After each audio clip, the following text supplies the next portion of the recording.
At least one expert is hoping that the long-awaited National Building Code will soon become law. Electrical engineer Roosevelt da Costa says the code is necessary now more than ever, with more active hurricane seasons expected in the future. More in this report.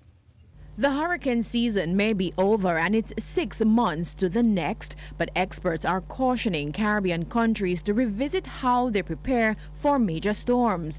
Based on the intensity of the 2017 hurricane season and the impact of climate change, there's a concern that Category 5 storms could be the new normal. The devastation was widespread in countries like Dominica, and speaking at a recent disaster training workshop in Kingston, electrical engineer Roosevelt da Costa noted that the impact in Jamaica could be equally severe. The fact that 50 to 70% of our buildings are designed without professional input will be a big feature in what happens when we have a Category 5 hurricane.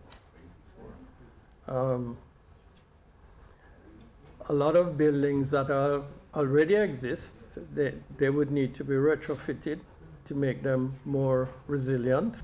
Mr. da Costa, who spearheaded the technical work for the establishment of a national building code for the country, expressed concern about what currently applies in the construction industry. It's not only people building a house. They get a builder or a contractor and they say, this is what I would like, and the house is built.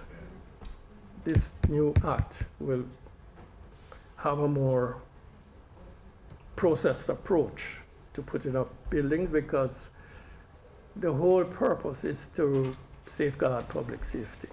Just last month, Parliament passed the building bill with over 20 amendments. So what's next? Ministry of Local Government, along with the industry stakeholders, are currently drafting instructions for the regulations to the bill, and we expect that the Senate will come back and pass the building bill so that we can now call it a building act, and it will become mandatory for the industry.